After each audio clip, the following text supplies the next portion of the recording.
자, 오늘은 6번째 주제, 율법의 기능.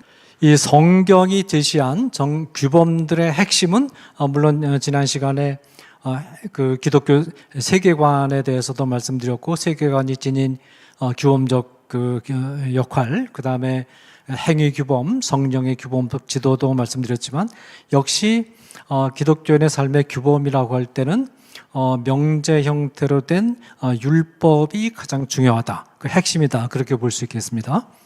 이 성경이 제시한 규범들의 핵심은 명령형, 무엇을 하라, 그러니까 이제 명령형이죠. 또 금령, 무엇을 하지 말라라는 형식으로 제시되는 언어 규범인 율법이 그 핵심을 차지한다고 볼 수가 있습니다. 우선 개혁주의 전통에서는 율법이 세 가지 기능을 가지고 있는 것으로 정리를 하고 있습니다. 첫 번째 기능은 제1용법, 이것은 이 기능은 칼빈의 기독교 강요에 정리되어 있는 내용을 제가 이제 썸머리를 한 것입니다. 첫 번째 제1용법은 거울로서의 기능입니다. 자, 인간은, 우리 신자들은 율법을 읽음으로써 하나님 앞에서 자기 자신이 어떤 존재인가를 알게 됩니다. 인간은 율법을 읽을 때 율법을 실천하지 못한 죄인임을 깨닫게 됩니다. 왜냐하면 하나님의 율법은 하나님이 보셨을 때 가장 완전한 단계, 완전한 말하자면 도덕적 단계를 전제하고 율법을 제시하셨기 때문에, 그런데 우리 가운데 이 정도로 율법을 실천한 사람이 없죠. 그래서 이 굉장히 높은 하나님의 율법의 말씀에 비추어서 우리 자신의 모습을 반성하면 우리 자신이 율법을 실천하지 못한 죄인임을 깨닫게 됩니다. 자, 율법은 외적인 행위뿐만 아니라 내적인 마음의 상태까지도 탐사합니다. 여러분들이 십계명을 쭉 보시면 1계명부터 9계명까지는 사실은 피상적으로 읽으면 일단 행위에 관해서 하나님께서 명령하신 것으로 1차적으로 적용할 수 있습니다. 그런데 여러분, 10번째 계명에 들어가면 행위가 아닙니다. 탐내지 말라. 탐심은 마음의 문제입니다. 그래서 10번째 계명은 단순히 9개의 계명 뒤에 부록처럼 추가된 있어도 좋고 없어도 좋은 그런 또 하나의 계명이 아니고, 10번째 계명은 1계명부터 9계명까지 계명 전체를 해석하는 원리를 천명한 것입니다. 다시 말해서 하나님의 율법은 외적인 행위뿐만 아니라 마음의 차원에까지 적용돼야 된다라는 굉장히 중요한 말하자면 해석의 원리, 적용의 원칙을 천명한 것이 10번째 계명입니다. 그러니까 10계명은 말하자면 1계명부터 9계명까지가 50%에 해당된다면 10번째 계명의 나머지 50%, 동전의 1계명부터 9계명까지가 동전의 앞면에 해당한다면 10번째 계명이 동전의 뒷면에 해당한다라고 볼 수 있을 정도로 10번째 계명이 굉장히 중차대한, 그러니까 10번째 계명은 9개의 계명 전체에 적용이 되는 겁니다. 그러니까 이 모든 계명들이 행위의 차원뿐만 아니라 마음의 차원에까지 적용돼야 된다. 그런 의미를 지닌 것이거든요. 결국 율법이 이처럼 행위뿐만 아니라 마음의 차원에까지 적용되어야 한다는 바른 율법에 대한 해석 원리를, 다시 말해서 10번째 계명에 대한 좀 더 상세한 말하자면 해설이 바로 뭐냐면 예수님의 산상수훈입니다. 그죠? 예수님의 산상수훈은 10번째 계명에 대한 해석입니다. 그만큼 10번째 계명이 중요하다. 그래서 이 율법은 외적인 행위뿐만 아니라 내적인 마음의 상태까지도 탐사한다는 거죠. 그래서 이제 율법은 직접 사람을 죽인 행위뿐만 아니라 마음속으로 사람을 미워하는 마음을 품는 것도 살인 행위라고 비판한다라는 거죠. 여러분, 우리 인간들이 볼 때 마음속으로 어떤 사람을 조금 싫어하는 거하고 실제로 싫어하는 그 사람을 죽이는 거하고 차이가 굉장히 그 태평양 바다만큼 넓은 것처럼 생각이 되죠. 그렇지 않습니다. 자, 내가 어떤 사람이 그 마음속으로 좀 보기가 싫어요. 꼴불견이에요. 자, 그러면 어떤 사람이 내 마음에 좀 싫어하는 사람이 있을 때 바로 논리적으로 내 마음속에 드는 사람은 그 사람 얼굴 보고 싶지 않다. 그런 생각이 바로 들죠. 내가 내 마음에 싫어하는 사람은 보고 싶잖아요. 그러면 가능한 한 안 보고 살았으면 좋겠어요. 안 보고 살 때 어느 정도로 안 보고 살았으면 좋겠습니까? 영원히 안 보고 살았으면 좋겠어요. 그 사람을 영원히 안 보고 살 수 있는 방법이 뭡니까? 그 사람을 죽이면 돼요. 그럼 영원히 볼 일이 없어요. 이건 뭘 의미합니까? 마음속으로 어떤 사람을 싫어하는 마음과 그 사람을 죽이는 것은 종이 한 장 차이다. 한 걸음만 넘어가면 바로 연결이 됩니다. 이걸 강조하는 것이 10번째 계명이에요. 또 이걸 강조하는 것이 예수님의 산상수훈이다라는 겁니다. 이렇게 해석해야 바른 해석이 되겠죠. 또 실제로 여성을 보고 간음을 행한 것뿐만 아니라 마음속으로 음욕을 품은 것까지도 간음을 범한 것으로 그렇게 비판합니다. 자, 이처럼 정밀하게 탐사하는 율법 앞에선 인간은 율법을 준수하지 못한 죄인임을 깨닫게 되며, 물론 인간의 행동을 정밀하게 탐사할 때도 내가 하나님 앞에 과연 의로운 자로 설 수 있을까?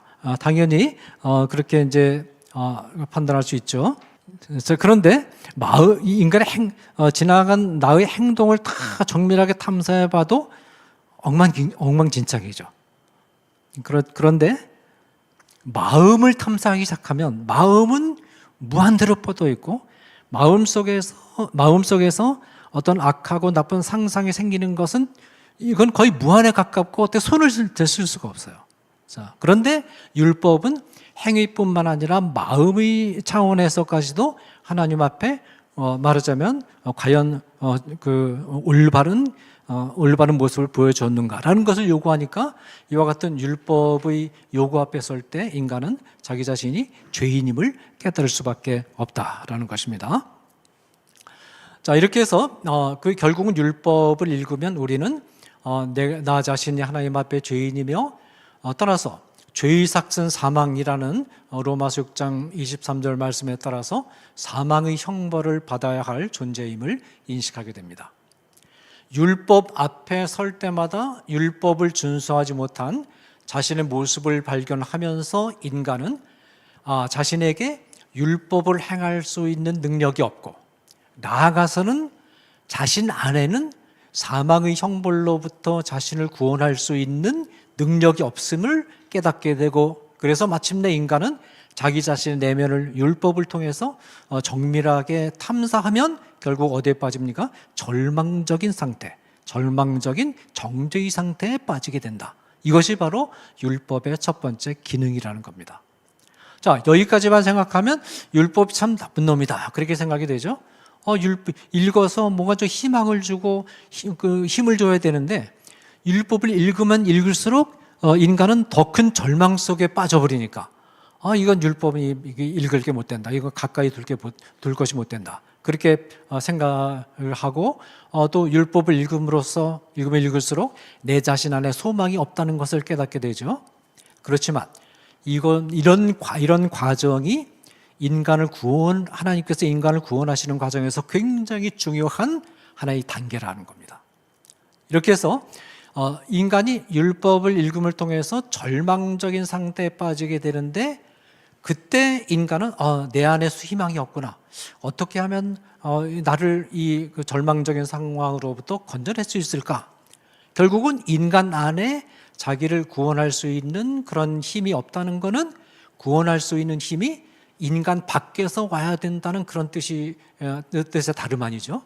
그때 바로 예수 그리스도의 구원의 길이 딱 제시가 되면 이거구나, 내가 붙들 길이 이거구나 하면서 내가 그리스도께로 귀의하게 된다는 겁니다. 이 과정에서 율법 앞에 서서 자기 자신이 얼마나 행위뿐만 아니라 마음의 차원에 있어서 얼마나 심각하고 큰 죄인인가를 절절하게 깨닫고 절망하는 과정이 반드시 필요하다라는 겁니다. 이렇게 해서 절망적인 정죄의 상태에 빠진 인간에게 값없이 은혜로 사망의 권세로부터 구원받을 수 있는 길을 말하는 그리스도의 대속의 구원의 손길이 제시되면 인간은 이것만이 내가 붙들 수 있는 유일한 탈출구다, 유일한 구원의 손길이다 라고 절실하게 깨달으면서 그리스도를 의지하게 된다는 겁니다. 이처럼 율법이 인간을 정죄하는 이유는 궁극적으로 인간을 그리스도께로 인도하기 위한 것이다. 그러면 율법이 인간을 정죄에 빠뜨리는 것만 보면 율법이 천하의 나쁜 그런 존재죠. 그렇지만 그것은 그 외적으로 그냥 험악하게 보일 뿐 사실은 그 내면을 들여다보면 굉장히 따뜻한 마음의 소유자다. 우리 사람들 가운데서도 저처럼 좀 얌전하게 생긴 사람은 속이 좀 못된 부분이 많아요. 그런데 겉으로 우락부락하게 생긴 남성들 어떻습니까? 마음이 따뜻한 경우가 많습니다. 그래서 그런 남성을 얻는 게 필요한데 어쨌든 이 율법이라는 게 외형상으로 보면 아주 험악하게 보이지만 속마음은 깊고 따뜻하다. 그래서 험악하게 보임으로써 우리를 참된 구원자인 그리스도께로 인도하기 위해서 그걸 험악하게 보이는 것이다 라는 겁니다. 그렇죠? 자, 두 번째 율법의 기능은 이제 악을 제어하는 법적 통제 장치인데 이 부분에 대해서는 이미 앞에서 상세하게 설명을 드렸기 때문에 다시 반복하지 않겠습니다. 그 다음에 제3용법은 이것은 이제 신자들에게 주어진 용법인데 값없이 은혜로 구원받은 하나님의 백성들이 이 세상에서 하나님의 백성으로 살아야 되겠죠? 이 세상에서 하나님의 백성으로 살아가기 위해서는 하나님의 백성이 가야 될 길이 있습니다. 그 길이 무엇인가를 알려주는 하나의 말하자면 생활 지침으로서 기능한다. 이것이 특히 칼빈이 강조한 제3용법입니다. 구원받은 하나님의 백성들이 이 세상에서 하나님의 백성으로서 살아갈 때 어떻게 살아야 하는가를 친절하게 알려주는 생활 지침으로서의 율법, 이것이 제3기능이라는 겁니다. 보통 그 종교개혁자들 가운데 이제 루터는 제1용법을 강조했습니다. 그리고 루터는 제3용법을 조금 얘기는 하긴 했는데 거기 그 부분에 있어서 그렇게 만족스럽지 못하고 약간 실수도 있고 그래요. 반면에 칼빈은 제3용법을 중점적으로 강조했습니다. 자, 그런데 이런 차이를 두고 루터와 칼빈을 너무 대립적으로 보는 것은 바람직하지 않습니다. 왜냐하면 한 사람이 모든 일을 다 할 수 없어요. 루터는 로마 카톨릭의 잘못된 구원론으로부터 참된 구원론을 해방시키는데 모든 힘을 쏟았어요. 그러다 보니까 루터는 율법의 제1용법에 치중할 수밖에 없었습니다. 그래서 그리고 이제 그 역할을 루터는 신실하게 수행을 잘했어요. 그래서 이제 종교개혁이 성공을 했거든요. 그런데 이 역할을 충실하게 잘하다 보니까 루터가 힘이 빠졌어요, 나중엔. 힘이 이제 역부족이라서 이 제3용법 이 부분은 루터가 충분히 발전시키지 못했는데 이걸 가지고 루터를 너무 비판하면 안 됩니다. 사람이 한계가 있는 거거든요. 루터는 자기에게 하나님께서 주신 소명을 잘 완수하고 수행한 사람입니다. 그런데 루터가 제1용법을 충실하게 수행했기 때문에 중세시대의 그 잘못된 구원론으로부터 이신칭의의 바른 구원론을 해방시켜내는 역할을 루터가 너무 잘했기 때문에 이 역할을 칼빈이 또다시 할 필요가 없었어요. 칼빈은 루터를 굉장히 존경했습니다. 루터가 한 이 역할을 그대로 받아들였어요. 반복할 필요가 없는 거예요. 그리고 그대로 받아들이면서 그 터전 위에서 이제 힘이 남은 힘을 어디에다 집중했냐면 제3용법에다 집중했어요. 그래서 제3용법에 대해서는 칼빈이 루터보다 훨씬 탁월하다. 그러나 이것은 루터가 제3용법을 이렇게 적극적으로 전개할 수 있었던 것은 루터가 그 바탕을 깔아줬기 때문에. 그죠? 그래서 루터와 칼빈을 너무 대립적으로 보면, 물론 입장 차이가 여러 가지 많이 있지만은 너무 대립적으로 보면 안 되고, 그 루터와 칼빈을 같이 통합적으로 이렇게, 인간이라는 게 다 한계가 있는 거거든요. 통합적으로 보는 관점이 필요합니다. 어쨌든, 자, 그런데 여러분들이 야고보서를 읽어보면 이 야고보서는 구원론을 말한 책이 아닙니다. 야고보서는 구원받은 하나님의 백성의 생활을 어떻게 해야 되는가에 중점을 둔 서신이 야고보서입니다. 이런 관점에서 야고보서를 해석하지 않으면 야고보가 마치 바울과는 전혀 다른 구원론을 가르치는 것처럼 그렇게 잘못된 해석이 나올 수 있어요. 같은 성경 안에 바울의 구원론과 야고보의 구원론이 다르다. 이거는 하나님을 희화화시키는 겁니다. 구원의 방법은 하나고 구원받은 백성이 살아야 될 삶에 관한 원리도 하나입니다.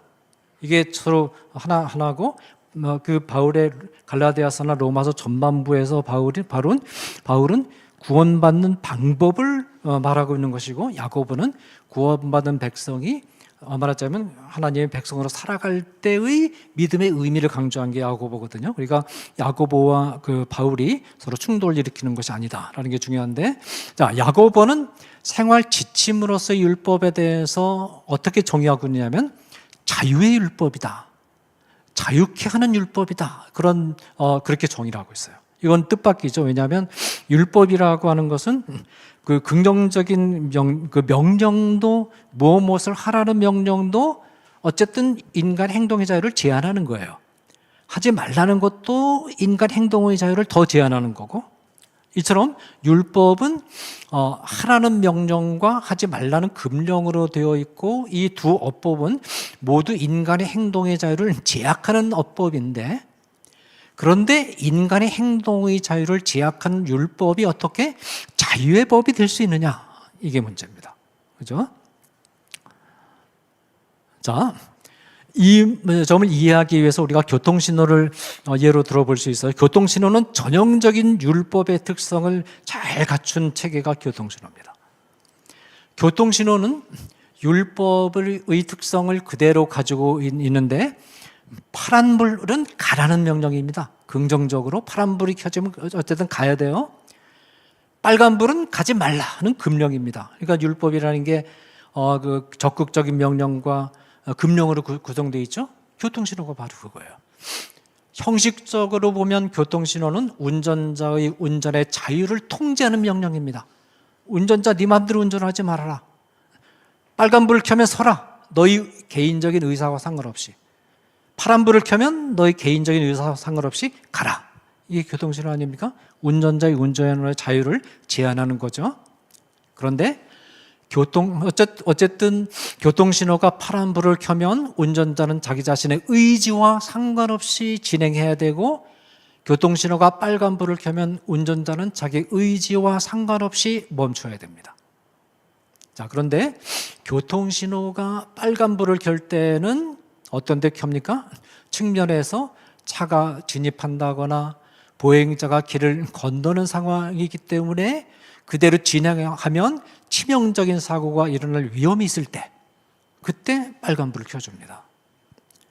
만약 이때 나는 자유로운 운전자야, 그리고 빨간불 켜도 갈 거야 가면 어떻게 됩니까? 치명적인 사고가 나죠. 또 교통사고가 파란불을 켜는 경우는 운전자가 편안한 마음으로 안전하게 운행할 수 있을 때, 그때 파란불을 켜줍니다. 이처럼 교통신호는 위험이 예상될 때는 빨간불을 켜서 잠시 중단시키고, 여러분 잠시 중단시키는 겁니다. 24시간 중단시키는 게 아니에요. 24시간 빨간불이 켜져 있으면 고장나는 신호등이죠. 잠시 멈추게 하는 겁니다. 중단시키고 안전하게 진행해도 될 때는 파란불을 켜서 진행하도록 함으로써 편안하고 안전하게 마음의 스트레스 받지 않고 목적지에 도달할 수 있도록 안내해주는 고마운 지침이 교통신호다. 여러분, 교통신호를 어기면서 운전하려면 어떻게 해야 될까요? 계속해서 긴장해야 됩니다.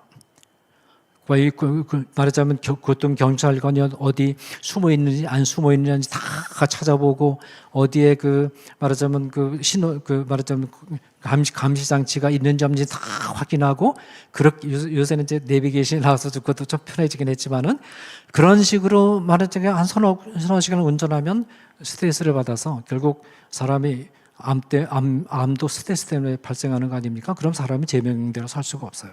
그렇지만 교통신호를 지키면서 운전하면 단순한 마음을 하면 됩니다. 빨간불이 켜지면 그냥 쓰면 되고, 파란불이 켜지면 가면 되고, 얼마나 마음이 편해요? 또 교통신호 때문에 갈 곳에 못 갔다, 그런 얘기는 없죠? 잘 생각해 보면 교통신호가 참 고마운 겁니다. 자, 율법의 역할이 바로 이 교통신호에 비유될 수 있습니다.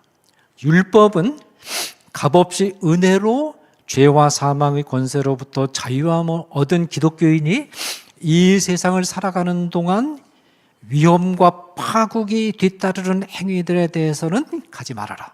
금령을 선포해주고 함으로써 안전하게 보호해주고, 가려고 하는데 앞에 함정이 숨어 있어요. 그리고 그 함정 위에 나뭇잎으로 덮어놨어요. 모르고 지나가면 팍 빠져가지고 그냥 거기서 죽는 겁니다.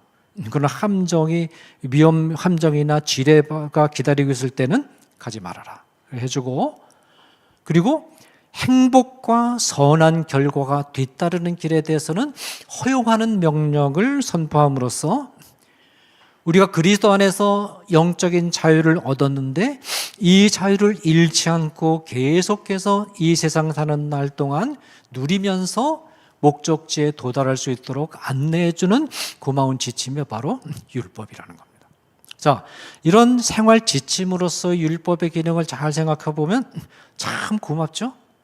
참 달콤하지 않습니까? 그래서 시편 기자는 율법은 꿀과 송이꿀보다 더 달도다. 율법처럼 가장 딱딱한 그런 내용에 대해서 꿀과 송이꿀을 비유하면서 그렇게 노래했어요. 이런 걸 알기 때문에. 또 여러분, 모든 성경 가운데 가장 긴장이 어디입니까? 시편 117편 117편인가 9편인가 거기죠. 173절입니다. 여러분, 그 시편은 딱 한 가지 주제를 처음부터 끝까지 말하고 또 말한 뒤에 또 말하고 또 말하고 계속해서 반복한 거예요. 주제가 뭐냐? 율법이 참 좋다는 겁니다.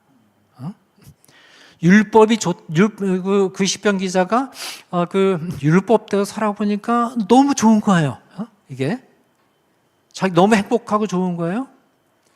그래가지고 너무 좋아서 율법이 좋다 얘기를 하는데 한마디 해도 성이 차지하니까 계속 나가다 보니까 173절까지 나간 겁니다. 그 시편의 주제는 딱 하나입니다. 율법이 참 좋다, 이거 하나입니다. 그죠? 네. 자, 이렇게 해서 율법의 기능을 말씀을 드렸습니다. 자, 그 다음에 율법의 구성에 대해서 이제 살펴보겠습니다.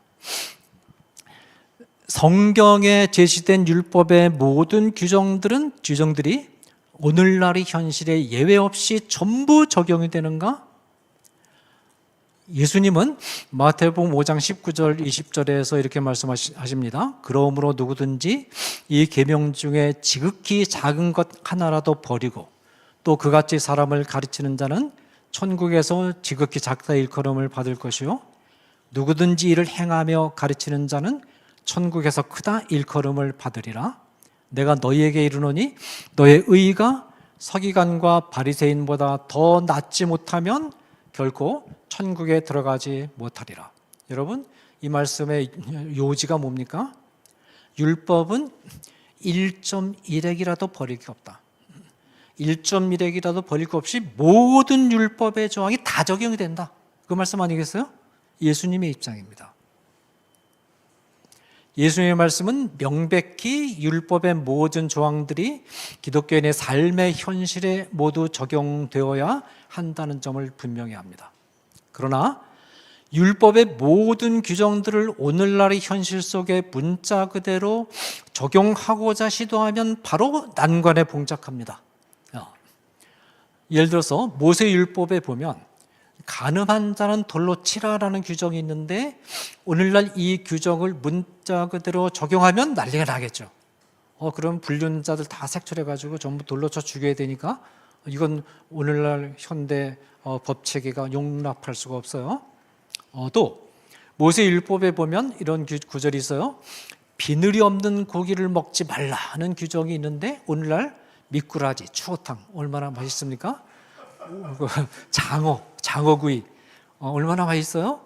오징어를 하도 좋아해가지고 이빨이 망가져서 지금 이렇게 다 고쳤거든요. 이렇게 비늘이 없는 물고기를 먹어서는 안 된다고 판단하는 기독교인은 거의 없고 또 먹지 않을 이유가 없습니다. 이런 것들이 다 고단백 식품이고 그래서 오늘 맛있게 먹을 수 있어요. 자, 그러면 예수님의 관점에 문제가 있는 것이냐? 그럼 질문이 제기되죠. 네. 이 문제는 하나님의 율법에 순종하고자 하는 모든 시대의 기독교인들과 기독교인들을 가르쳐야 하는 모든 시대의 기독교 교사들에게 매우 중요한 현안이었기 때문에 교회는 초대교회 때부터 이미 이 문제를 둘러싸고 많은 연구를 해왔고 어거스틴, 루터, 칼빈 그리고 웨스트민스터 신앙 고백서에 이르기까지 이 문제를 붙들고 굉장히 많은 신학적이고 윤리적인 논의를 해왔습니다. 그 결과 특별히 웨스트민스터 신앙 고백서에 이르러서 이 문제가 비로소 정리가 됐습니다. 그 정리하는 방식은 뭐냐면 모세의 율법을 의식법, 시민법, 도덕법으로 분류하고 구속사적인 맥락을 중시하면서 각각의 법 체계에 대해서 해석과 적용 방식을 달리하는 것입니다. 이게 굉장히 중요합니다. 네. 자, 그러면 먼저 의식법은 어떤 거냐? 이 모세율법 안에 있는 종교 예식과 관련된 법 규정들을 의식법이라고 이제 통칭을 해요. 예를 들면 제사에 관한 규정들 있죠. 그 다음에 절기에 관한 규정들, 그 다음에 음식에 관한 규정들, 질병에 관한 규정들, 그 다음에 성막에 관한 규정들, 또 제사장의 옷이나 복식에 관한 이런 규정들 다 통칭해서 의식법으로 분류합니다. 이 의식법은 장차 오실 예수 그리스도 또 그리스도의 십자가상의 구속사건 그리고 그 후에 그리스도를 중심으로 해서 이 세상에 임할 하나님 나라와 교회를 예표하는 상징체계입니다. 상징체계로서 그리스도께서 십자가 위에서 구속사건을 완성하심으로써 실현된, 완성된, 성취된 법체계입니다. 예수 그리스도는 실체이고 의식법은 예표적인 그림자입니다. 따라서 예수 그리스도께서 실체이신 예수 그리스도께서 오셔서 구속사역을 성취하신 이후에는 의식법은 더 이상 문자적으로 준수할 필요는 없게 됐습니다. 그러나 예수 그리스도 이후에 의식법이 더 이상 필요 없게 된 건 아닙니다.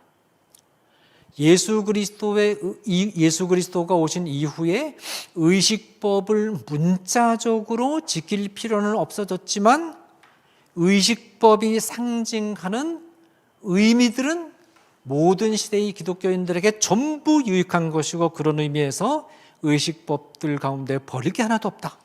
문제는 해석과 적용의 방식에 문제가 있는 겁니다. 방식만 달리하면 되는 겁니다. 그러니까 예수님의 관점이 이 의식법에서 무너지는 게 아니죠. 그 다음에 또 하나의 그 체계는 뭐가 있느냐면 시민법이 있습니다. 그런데 이제 시민법, 도덕법이 모세율법 안에는 요 세 개가 정리가 되어 있는 게 아니고 여기저기 막 섞여 있어요. 이거 정리할 필요가 없습니다.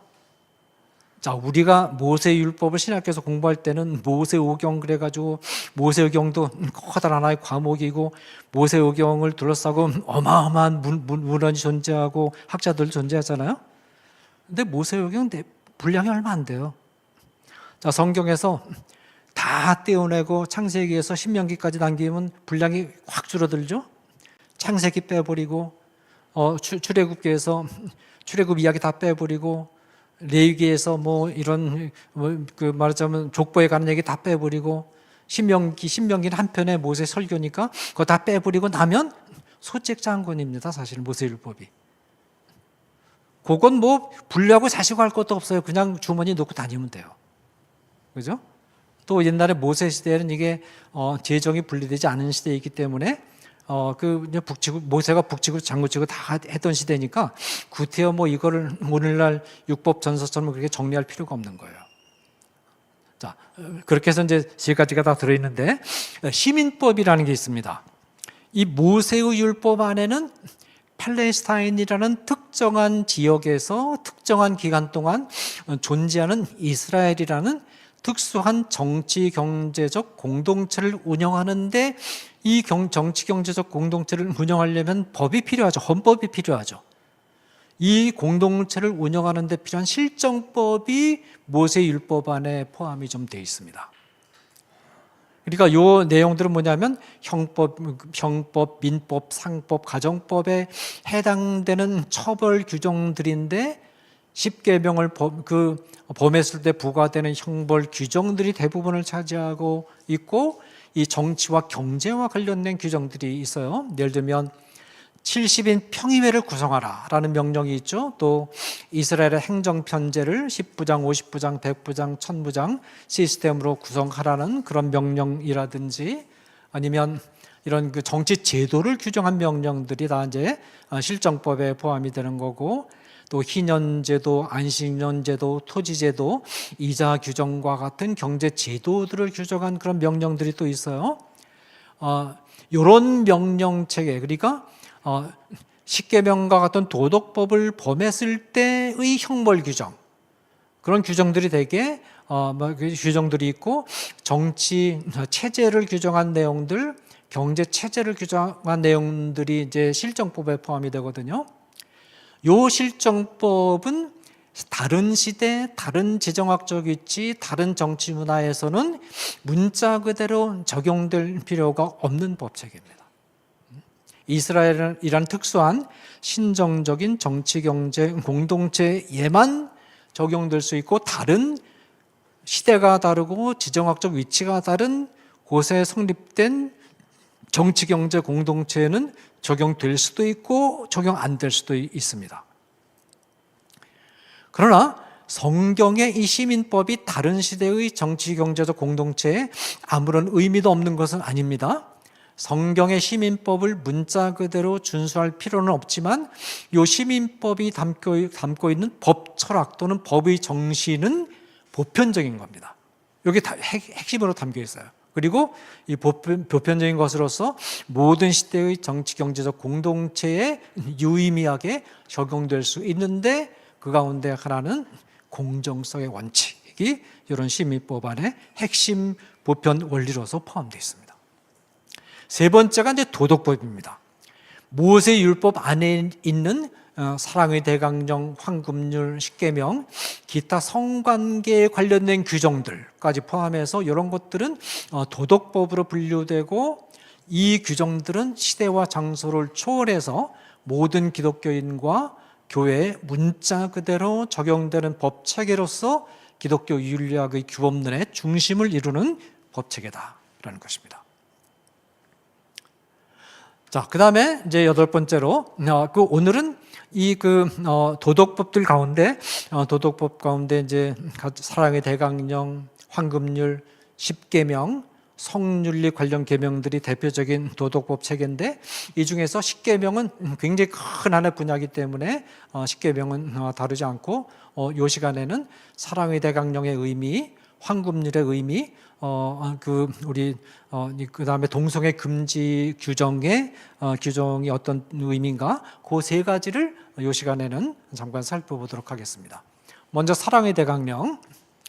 사랑의 대강령은 예수님이 율법 중에서 어느 계명이 크니까라고 물었던 율법사의 질문에 대해서 답변한 것으로서 마태복음 22장 37절에서 42절까지 기록되어 있습니다.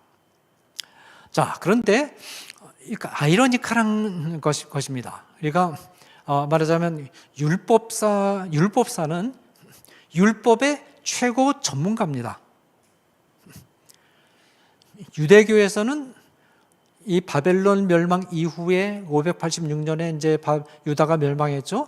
그 이후에 거의 600년 가까이 유대교인들이 모세의 율법을 연구를 했습니다. 600년 가까이. 모세의 율법을 연구해서 자기 나름대로 연구해서 세운 종교 체계가 바로 유대교입니다. 유대교인데 이 율법사는 600년 동안 굉장히 많은 율법사들이 등장했고 탈무드라든지 미드라시 같은 어마어마한 율법 연구소들이 등장을 했거든요. 그래서 탈무드만 해도 소달구지로 28달구지나 될 정도로 엄청난 분량인데 그 문헌이 방대한 문헌입니다. 그 방대한 문헌을 근거로 해서 이제 유대교가 성립이 됐는데 결국은 이 율법사는 그 600년간의 전통을 어려서부터 다 공부를 해가지고 율법의 최고 전문가가 되어 있는 상태입니다. 그런데 율법사의 질문이 뭐냐면 율법 중에서 어느 계명이 크니까 이게 율법사의 고민입니다. 율법사가 공부를 어마어마하게 많이 했는데 율법에는 다 많은 조항들이 막 뒤섞여가지고 도대체 어떻게 해석하고 어떻게 적용하고 어떤 게 중요한 거 어떻게 덜 중요한 건지 모르겠다는 겁니다. 이게 예수님 당시에 유대교의 율법계가 처한 현실입니다. 이 현실이 그대로 반영되어 있는 거예요. 율법을 굉장히 많이 공부했는데 뭔지 모르겠다. 나잡아진 겁니다. 이 질문이 여기 반영되어 있는 거예요. 심각한 질문입니다. 600년 동안 율법을 연구했는데 모르겠다는 거예요. 어떤 사람이 한 3,000페이지 되는 책을 읽기 시작합니다. 책을 읽어보니까 너무나 좋은 책이에요. 중요한 내용이 너무 많아요. 그래가지고 빨간 볼펜, 빨간 그 사인펜, 파란 사인펜, 노란 사인펜을 동원해가지고 중요한 부분 다 줄치면서 열심히 읽었습니다. 나중에 이제 이 책의 가장 핵심이 뭔가를 살피려고 줄진 부분을 살펴봤더니 줄진 부분만 1,000페이지예요. 뭐가 중요한지 모르겠어요. 그래가지고 이 사람이 멘붕에 빠졌어요. 이게 뭐가 중요한지 모르겠다. 여러분 그런 경험이 있습니까? 그런 경험이 있죠. 뭐 많이 공부를 한 것 같은데 이게 정리가 안 돼요. 율법사들이 그런 위기 속에 빠진 겁니다. 자, 예를 들어서 제사에 관한 규정 굉장히 딱 봐도 중요하죠. 이거 중요하다. 열심히 연구합니다. 그 다음에 절기에 관한 규정 무지무지 중요하죠. 열심히 연구합니다. 희년에 관한 규정 굉장히 중요합니다. 딱 봐도 중요하죠. 문둥병에 관한 규례 굉장히 중요합니다. 성막에 관한 규정 굉장히 중요합니다. 열심히 연구를 해놨어요. 근데 절기에 관한 규정, 제사에 관한 규정, 문둥병에 관한 규정, 희년에 관한 규정, 성매에 관한 규정이 다 중요한데 이게 따로따로 노는 거예요. 어떻게 연결해야 될지 모르겠어요. 요 문제입니다. 이거를 꿰지를 못하는 거예요. 중요한 건 많은데 이게 어떻게 연결되고 어떻게 정리돼야 될지 알 수가 없다는 거예요. 요 고민이 율법사의 질문에 반영이 되어 있는 겁니다. 네, 그래서 말하자면 율법사의 질문을 듣고 예수님이 그래? 네가 600년간 그 어마어마한 공부를 했는데 율법이 도대체 그 율법 전체를 꿰어주는 중요한 계명이 무엇인지 잘 모르겠단 말이지. 내가 가르쳐 줄게. 예수님이 하신 작업은 간단합니다. 잘 봐라. 내가 한 말씀 뽑겠다. 그리고 핀셋으로 어딜 뽑았냐면 신명기 6장 5절을 딱 뽑아가지고 잘 봐. 이렇게 딱 놨어요. 내 하나님 여호와를 마음과 몸과 힘을 다해서 내 하나님 여호와를 사랑하라. 하나 더 뽑을게. 그래가지고 이번엔 레위기 19장 18절을 딱 뽑았어요. 그 밑에 딱 놨어요. 그 작업을 하는 순간 모든 율법체가 자동 정렬 딱 되면서 해결이 딱 돼버린 겁니다. 예수님이 하신 작업이 이거예요. 여러분,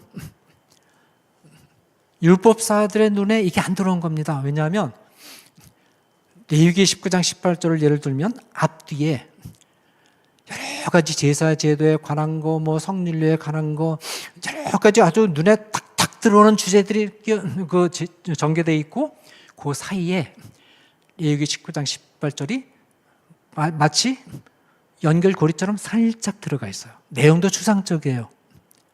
눈을 부릅뜨고 봐도 이거는 별거 아니구나 하고 그냥 그냥 지나갈 수 있을 정도로 보이게끔 그렇게 살짝 중간에 꼽사리 껴서 들어가 있어요. 신명기 6.5절을 마찬가지입니다. 눈을 부릅뜨고 읽으면 안 보여요. 이게 안 보이는 겁니다, 여러분. 그런데 이게 핵심이에요. 이걸 놓치면 다 무너지는 거예요. 이걸 잡으면 다 정리가 되는 겁니다. 600년 동안 유대교에서 못한 겁니다, 이걸. 그걸 예수님이 한순간에 한 번에 딱 간략하게, 이게 하나님의 방법이에요. 하나님은 뭐 질질 끄는 게 아니에요. 그냥 딱 갖다가 놓고 두 번째 구절 딱 갖다 딱 놓으니까 순식간에 세계가 확 밝아져 버린 겁니다. 그죠? 여러분 이거 간단한 작업 같죠? 유대교에서 600년 동안 머리 싸매고 해도 못한 거를 예수님이 하신 겁니다. 이거 아무나 할 수 있는 게 아니에요. 그죠? 그래서 나온 게 사랑의 대강령입니다. 사랑의 대강령은 예수님이 창조해내신 게 아니에요. 모세율법에 있는 거를 편안하게 예수님이 뽑아다가 정리하신 것뿐이에요. 이 사랑의 대강령에 대해서 많은 연구를 할 수 있는데, 그 많은 문헌을 얘기할 수 있는데, 사랑의 대강, 여기서는 사랑이라는 말이 지닌 두 가지 의미만 정리하고 넘어가겠습니다.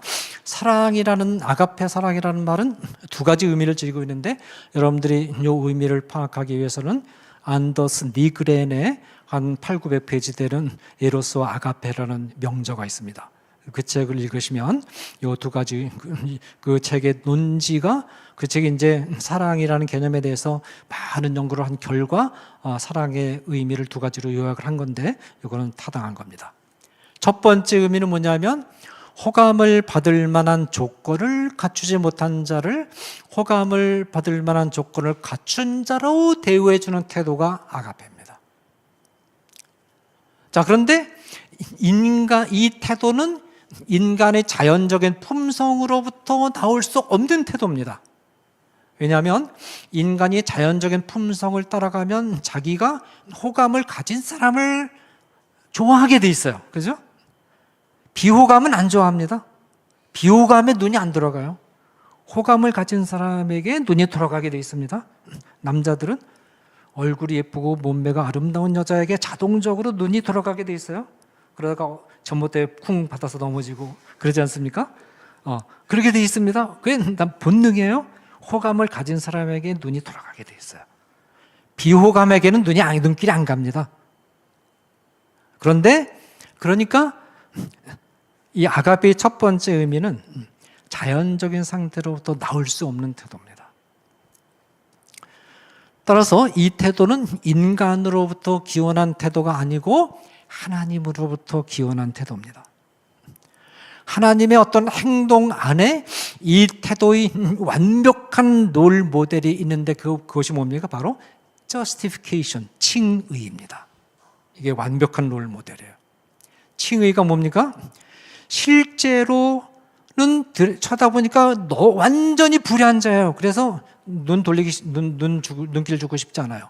그런데 실체적으로는 완전히 불의한 자를 완전히 의로운 자로 대우해 주는 태도, 이게 뭡니까? 칭의입니다. 이래서 우리가 하나님 앞에 의롭다움을 받은 거예요. 그죠? 우리가 하나님 앞에 섰을 때 우리는 불의 덩어리입니다. 그냥 외면하고 싶어요. 그런데 우리를 그리스도께서 우리가 그리스도를 믿을 때 우리의 죄를 대신 지시고 십자가에 죽으시고 사망의 형벌을 대신 받으신 그리스도가 중보자 서시기 때문에 그 그리스도를 그 통로로 해서 성부 하나님이 우리를 완전히 의로운 자, 완전히 불의함에도 불구하고 완전히 의로운 자로 여겨주시는 겁니다. 이것이 바로 칭의죠. 이게 아가페의 완벽한 100% 말하자면 이렇게 닮은 롤 모델이에요. 물론 이 일을 가능하게 해준 매개는 그리스도께서 십자가 위에서 성취하신 의로움입니다. 실제적으로는 완전히 불의한 인간이 그리스도께서 십자가 위에서 성취하신 완전한 의로움의 옷을 입고 하나님 앞에 서자 하나님이 실체를 보지 않고 이 의의 옷만 보시고 인간을 그 의의 옷에 건맞는 완전한 의로운 자로 여겨주신 겁니다. 이게 칭의예요. 자, 하나님으로부터 우리 모두가 칭의의 은혜를 받았죠. 그죠? 칭의의 은혜를 받은 자가 하나님이 나를 이렇게 대해 주셨구나. 그래서 자신을 대우해 주신 이 태도를 묵상하다가 하나님이 나를 이렇게 대해 주셨으니까 나도 이 태도를 한번 따라해 보자 라고 결심을 하고 인간관계에서 자신에게 호감을 주지 못하는 자를 호감을 주는 자로 대우해 주기 시작하면 바로 아가페를 실천에 옮기게 되는 겁니다. 첫 번째 의미의 아가페는 창조의 능력을 갖고 있습니다. 자, 아가페는 무엇을 창조할까요? 자연적인 눈으로 볼 때는 이쁜 구석이 없어요. 근데 아가페의 눈으로 보니까 뭐가 보입니까? 예쁜 구석이 보여요. 뭐가 창조됐습니까? 예쁜 구석이 창조된 겁니다. 아가페 자연적인 품성의 눈에는 안 보이는 없는 겁니다. 근데 은혜를 받고 아가페의 시각으로 보니까 눈에 선명히 뭐가 보입니까? 예쁜 구석이 보이는 거예요. 그래서 자꾸 예쁘다 해주니까 그 사람이 나중에 어떻게 됩니까? 실제로 예쁜 사람이 되는 거예요. 그런 의미에서 아가페는 창조의 능력을 갖고 있다라는 것입니다. 그죠? 자, 그 다음에 두 번째는 자기를 철저하게 희생하고 타인의 유익을 구하는 태도가 바로 아가페입니다. 이 의미도 인간이 자연적인 품성으로부터는 나올 수 없는 태도입니다. 인간은 자연적인 품성대로 따라가면 철저하게 자기의 이익을 추구하는 존재입니다. 우리 모두가 마찬가지예요. 우리 모두는 나의 자연적 품성을 따라가면 자기 이익을 추구하게 돼 있어요. 철학적 윤리학은 인간의 이성적인 추론을 따라가는 윤리학이죠. 인간의 이성도 결국 자기입니다. 자연적인 품성, 이성을 따라가는 윤리학인데 철학적 윤리학을 한마디로 표현하면 이것은 철학적 윤리학의 모든 철학적 윤리학이 동의하는 적입니다. 철학적 윤리학을 한마디로 정의하면 rationalizing ethics, 합리화하는 윤리입니다. 이 합리화라는 것은 뭐냐면 어떤 행위자가 자기가 활용할 수 있는 모든 여건을 빠짐없이 파악하고 확보한 후에 그 모든 여건들을 자기 자신의 삶의 계획을 가장 효율적으로 이루어내는 방법으로 행동하는 태도를 가리켜서 합리화라 그래요. 모든 철학적 윤리학은 합리화하는 윤리입니다. 그죠? 합리화가 우리 모든 인간들의 특징이죠. 다 자기 합리화를 합니다. 학문이라는 게 결국 자기 합리화예요. 그죠? 철학적 윤리학은 자기중심적 윤리학입니다. 모든 철학적 윤리학은 자기중심적인 윤리학, 이기주의적인 윤리학입니다. 자기의 입장을 다 합리화하여 철학자들은 다 자기의 자기가 세워놓은 전제, 자기가 세계를 해석하기 위해서 세워놓은 전제를 처음부터 끝까지 일관성 있게 합리화시키는 게 철학자들의 철학 이론이에요. 이 철학적 윤리학이 자기중심적 윤리학으로 규정된다는 것은 자연적인 품성을 따르는 모든 사람들의 행동은 이기적인 동기에서 이루어진다는 사실을 보여줍니다. 실제로 그래서 이 철학적 윤리학에서는 어떤 윤리학도 아가페, 사랑이라는 규범을 중심적인 규범으로 사용하지 않고 고전 헬라어에는 아가페라는 단어 자체가 없어요. 따라서 이 두 번째 의미의 아가페도 하나님으로부터 기원한 것입니다. 인간의 자연적 품성으로부터 나올 수 있는 윤리가 아니에요. 그러면 하나님의 어떤 행동이 두 번째 의미의 아가페의 완벽한 롤 모델이 될까요? 예수 그리스도의 십자가상의 죽음입니다. 예수님의 죽음은 철저하게 자기 자신을 위한 죽음이 아니죠. 100% 완전하게 인류를 위한 이타적인 자기 희생의 죽음입니다. 기독교인들이 예수 그리스도의 십자가상의 죽음을 묵상하다가 예수님이 십자가에서 죽으시면서 보여주신 이와 같은 태도를 나도 한번 따라해보자 라고 결심하고 인간관계에서 실천에 옮기기 시작하면 바로 두 번째 의미 아가페를 실천하게 됩니다. 기독교 윤리는 별거 아니에요. 하나님이 보여주신 대로, 예수님이 보여주신 대로 하나님과 예수님이 보여주신 그 윤리적 태도를 그대로 흉내내보자, 흉내내보자고 하게 되면 그게 기독교 윤리학이 되는 겁니다. 자, 그 다음에 이제 황금률에 대해서 마태복음 7장 12절에 있는 황금률은 사랑의 대강령과 더불어 기독교 윤리학의 규범론을 떠받치는 두 개의 기둥 가운데 하나예요. 황금률의 형식은 동서고금을 막론하고 보편적으로 등장하죠. 황금률의 핵심은 뭐냐면 다른 사람의 입장에 서보라는 거 아니겠어요? 동양 철학에도 다른 사람의 입장에 서서 생각해 볼 것을 요청하는 역지사지라는 경언이 황금률의 형식을 담고 있고, 칸트가 말한 제1정언 명령도 바로 황금률의 세속적 버전입니다. 칸트의 제1정언 명령은 어떤 경률이 바른 경률이 되기 위해서는 그 경률이 너의 입장에 적용했을 때만 타당성을 인정받아서는 안 되고, 내가 다른 사람의 입장에 서서 적용해 보았을 때도 타당성을 인정받을 수 있어야 된다라는 겁니다. 그러면 여기서 칸트가 말한 다른 사람은 누구냐? 온 인류를 말합니다. 그래서 칸트는 온 인류에게 보편적으로 적용되는 보편적 경륜을 찾으려고 애를 썼어요. 그러나 이제 실질적으로는 못 찾았지만, 다른 사람의 입장에서 생각해 볼 것을 요청하는 황금률도 예수님이 창안하신 것이 아니고 이미 모세의 율법에 제시되어 있는 것을 예수님이 정리하신 것입니다.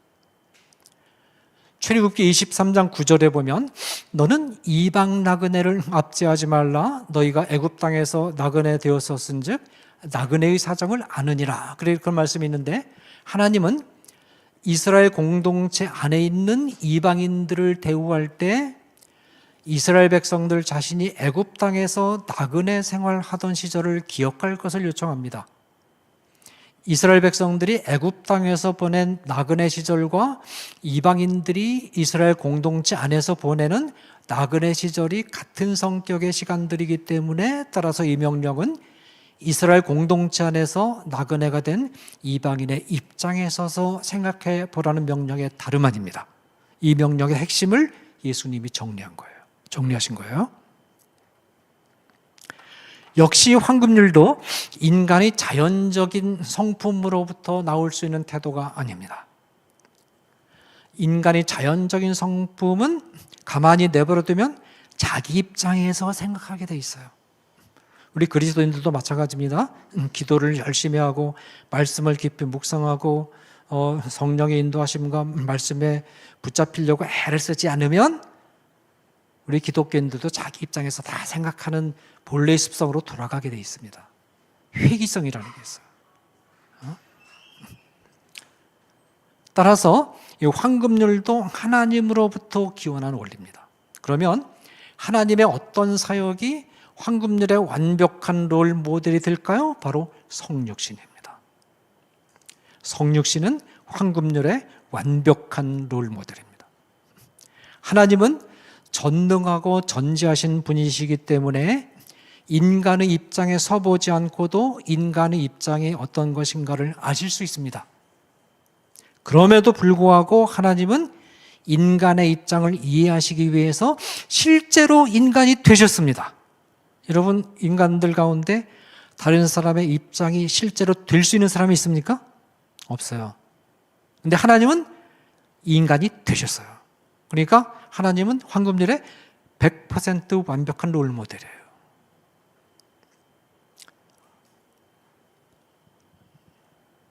자, 어느 교회에 시어머니와 며느리가 있었습니다. 시어머니와 며느리가 다 신앙생활을 하고 있어요. 어느 날 교회에 갔더니 목사님이 아주 은혜로운 설교를 하셨습니다. 설교의 내용은 뭐냐면 하나님께서는 세상에서 억울하게 고난받는 사람들을 사랑하시고 돌봐주시고 끝까지 보호해 주신다. 그러니까 혹시 이제 세상에서 고난을 받더라도 꾹 참고 기다리면 하나님께서 그 괴롭히는 그 악인을 반드시 벌하시고 또 의인을 일으켜 세워주시는 그런 날이 반드시 올 것이다. 그러니까 끝까지 믿음을 잃지 않고 인내하는 가운데 기다리라. 그런 말씀을 설교 말씀하셨습니다. 얼마나 은혜로운 말씀입니까? 이 말씀을 시어머니와 며느리가 같이 듣고 둘 다 큰 은혜를 받았어요. 그래가지고 이제 예배가 끝났는데 목사님에게 와서 목사님 오늘 말씀이 너무 좋았습니다. 은혜 많이 받았습니다. 하고 갑니다. 목사님은 그럴 때 가장 큰 보람을 느끼죠. 말씀을 듣고 성도들이 은혜 받고 와서 참 은혜 받았다 인사를 할 때 모든 수고와 슬픔이 싹 사라지고 하늘을 나는 기분이 들고 뭐 밥몇개 안 먹어도 하늘 기분이 좋아지지 않습니까? 자, 그런데 시어머니는 어떻게 은혜를 받았느냐 하면 하나님께서 내가 이 못된 며느리에게 얼마나 고통받는가를 아시고 나를 위로하는 말씀을 주셨다.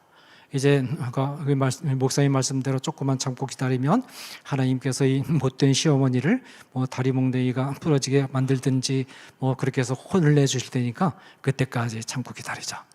그러면서 이제 은혜를 인내하면서 기다리는 마음을 결심했어요. 며느리는 어떻게 은혜 받았느냐 하면 하나님이 이 못된 시어머니가 나를 얼마나 괴롭히는가를 아시고 이렇게 말씀을 통해서 목사님께서 은혜를 주셨으니까 이제 조금만 기다리면 하나님께서 이 시어머니를 데려가시든지 어떤 일이 사단이 발생할 거야. 그때까지만 참고 기다리면 좋은 날이 올 거야. 그래 가지고 이제 서로 은혜를 받았습니다. 자, 집에 와서 시어머니가 눈을 떠서 며느리를 보니까 며느리가 뭐로 보입니까? 마귀의 앞자기로 보이는 거예요. 또 며느리가 집에 와서 눈을 떠서 시어머니를 보니까 시어머니가 뭐로 보입니까? 마귀의 앞잡이로 보이는 겁니다. 여러분, 마귀의 앞잡이는 어떻게 해야 되겠어요? 싸워 물리쳐야죠. 그래가지고 은혜 받은 힘으로 기도하면서 말하자면 믿는 사람들아 군명 같으니 부르면서 시어머니와 며느리가 더 힘차게 싸우게 됩니다. 둘 다 은혜를 받았는데 왜 더 가정의 분란이 더 커질까요? 왜 은혜 받았는데 이렇게 싸움이 더 심해질까요? 문제가 뭡니까? 자, 여러분, 교회에서 성도들이 은혜를 많이 받은 교회가 싸웁니까? 성도들이 은혜를 받지 못한 교회가 싸웁니까? 은혜를 많이 받은 교회가 싸워요. 은혜를 받아서 영적으로 힘이 있으니까 싸우는 거예요. 은혜를 받지 못하면 힘이 없어가지고 싸울 힘이 없어요. 그래서 로마 카톨릭 교회가 조용한 겁니다. 로마 카톨릭 교회는 미사 15분 하는데 그것도 돌 건물에 웅웅 올려가지고 도대체 15분에 신부님이 뭘 강론하는지 나오면 기억나는 게 아무것도 없어요. 집에서 성경 공부 읽으라고도 안 하고 그런 것도 권장하지 않고 그러니까 로마 카톨릭 교인처럼 무식한 교인이 없어요. 성경도 모르고 아무것도 몰라요. 그러니까 신부님에게 뭘 대들려고 해도 아는 게 있어야 면장을 하죠. 아는 게 없으니까 대들 것도 없고 기도도 안 하니까 힘도 없어요. 영적인 힘도 없어요. 그러니까 로마 카톨릭 전체가 조용한 겁니다. 개신교는 시끄럽습니다. 왜냐하면 이게 성경 말씀을 읽고 성경 공부도 하고 기도해가지고 뭔가 은혜를 많이 받아서 힘이 생기니까 힘을 주체하지 못해가지고 싸우는 겁니다. 그렇다고 해서 우리가 로마 카톨릭적으로 돌아갈 수는 없잖아요. 성경 공부도 없애고 기도의 시간도 없애우면 교회는 평안하겠지만 그러나 영적으로 죽은 교회가 되니까. 자, 문제가 어디 있습니까? 설교를 들을 때 황금률의 원칙에 따라서 들어야 돼요. 그러면 결과가 달라집니다. 목사님 설교를 들으면서 황금률을 적용해야 돼요. 황금률을 적용한다는 것은 무슨 뜻입니까? 나를 피해자의 입장에 두지 않고 자기를 가해자의 입장에 두는 거예요. 상대방 입장에 서게 되면 자기를 가해자 입장에 둘 수 있게 됩니다. 목사님 설교를 듣고 나서 내가 며느리 입장에 딱 서보자. 그러니까 며느리 입장에 서보니까 내가 정말 며느리의 입장을 헤아리지 못하고 나쁜 짓만 했네. 그러면서 창피하고 부끄러워지는 겁니다. 며느리도 자기를 시어머니 입장에 한번 두고 생각해보자. 시어머니 입장에 두고 생각하니까 시어머니 입장 헤아리지 못한 게 너무 많아요. 이런 사람들은 예배 끝나고 감히 목사님 앞에 갈 수가 없습니다. 너무 창피하고 너무 부끄러워서 목사님 얼굴을 피해서 삥 돌아서 조용히 나갑니다. 여러분, 그런 사람이 진짜 은혜 받은 사람이에요? 앞에 와서 막 인사하는 사람은 언젠가 배반할 수 있습니다. 그런 사람들이 나중에 목사 초백에 오는데 앞장서거든요. 반드시 배반합니다. 왜냐하면 자기 기대대로 안 되기 때문에. 조용히 말없이 차마 목사님 앞에 얼굴을 들고 설 수가 없어요. 너무 창피해서. 조용히 사라집니다. 근데 그때 비로소 화해의 길이 열립니다. 집에 돌아가서 시어머니는 며느라, 내가 네 입장을 배려하지 못했구나. 내 입장에서만 생각했구나. 그동안 얼마나 힘들었겠니? 또 며느리는 아니에요, 어머니. 제가 어머니 입장에 서서 생각해 봤어야 되는데 그러지 못하고 제 입장만 생각했네요. 제가 잘못이 많아요. 그러면서 뭐가 이루어집니까? 화해가 이루어집니다. 새로운 차원의 은혜입니다. 그죠? 이렇게 해야 설교를 듣고 은혜 받을 때도 황금률의 원칙에 따라서 설교를 듣고 은혜를 받아야 교회가 평안해지고 화해의 길이 열리는 거다라는 겁니다. 그죠? 네. 자, 그 다음에 마지막으로 이 성경에 등장한 보편적인 그 생활 지침 가운데 하나인 동성애 금지 규정. 역시 이제 동성애로 마무리해야 조영길 변호사님도 마음이 흡족하고 또 이 성수협도 이렇게 그 취지에 맞지 않겠습니까? 그래서 역시 이제 마지막은 동성애 금지 명령으로 이렇게 정리를 하겠습니다. 자, 구약 모세 율법에 동성애 금지 명령이 한 3가지 정도가 있는데, 첫째는 레위기 18장 22절입니다. 너는 여자와 동침함 같이 남자와 동침하지 말라. 이는 가증한 일이니라. 이것은 남성 간의 동성애 금지 규정으로서 도덕법입니다.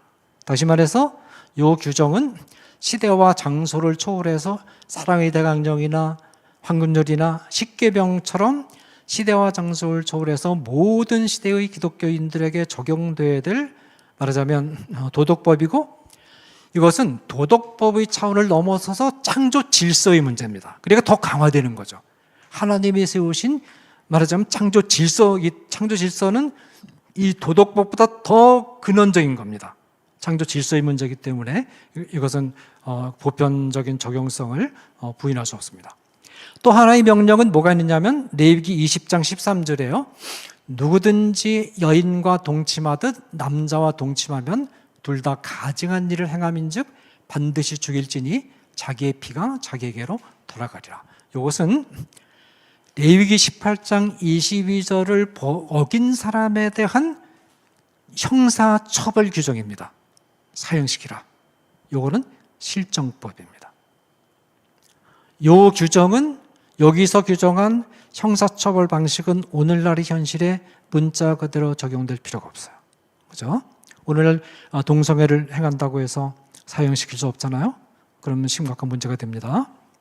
그 다음에 또 하나는 신명기 23장 17절 18절인데, 이스라엘 여자 중에 창기가 있지 못할 것이요 이스라엘 남자 중에 남창이 있지 못할지니 창기가 본돈과 개 같은 자의 소득은 어떤 서원하는 일로든지 내 하나님 여호와께 가증한 것임이니라. 이것은 창기와 남창을 두지 말라는 건데, 이건 일종의 살해법이라고 볼 수가 있어요. 이 당시에 이방 신전의 그 신전 숭배 방식 가운데 하나를 거론하면서, 그건 그렇게 하지, 하나님의 백성은 이런 일을 하지 말라라는 거예요. 네. 이 친동성애주의자들은 레위기의 본문들과 신명기의 본문이 모두, 그러니까 앞에서 말한 세 가지 그 법 규정은 세 가지 법이 딱 성격이 달라요. 레위기 18장의 법 규정은 보편법이에요. 요거는 시대와 장소를 초월해서 적용되는 십계명이나 사랑의 대강령과 같은 급의 보편적인 도덕적 법칙이에요. 반면에 레위기 그 21장의 말씀과 신명기의 말씀은 하나는 실정법이고 하나는 살해법이기 때문에 보편성이 약한데 친동성애주의자들은 요 세 개를 다 똑같이 실정법으로 취급하는 겁니다. 실정적인 살해법으로 취급하는 거예요. 이 친동성애주의자들은 레위기의 본문들과 신명기의 본문이 모두 이방신전에서 이방신 숭배 의식에 일부러 행해졌던 남성 간의 성행위를 금지한 본문으로 해석하는데 이것이 신명기 본문에 대한 해석으로서는 맞지만은 그러나 레위기의 두 본문에 대한 해석으로는 잘못된 해석입니다.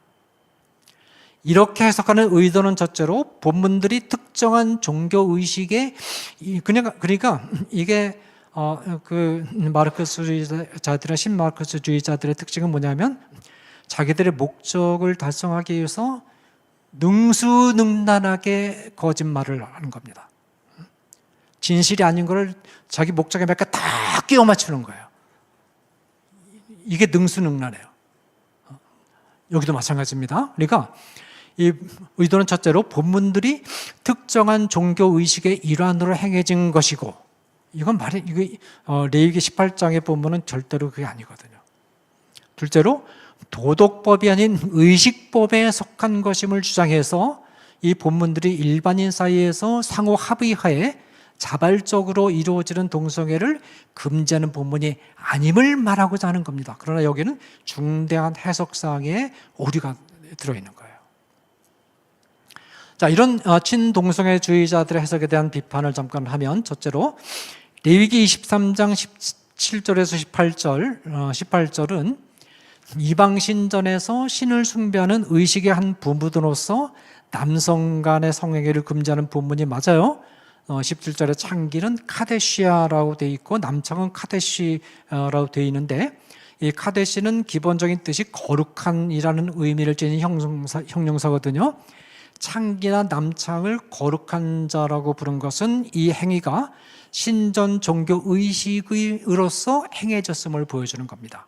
그러나 레위기 18장 22절과 20장 13절은 일반적으로 행해지는 동성애를 가리키는 겁니다. 그러니까 신명기 23장의 말씀과 레위기 18장의 말씀은 다른 거예요.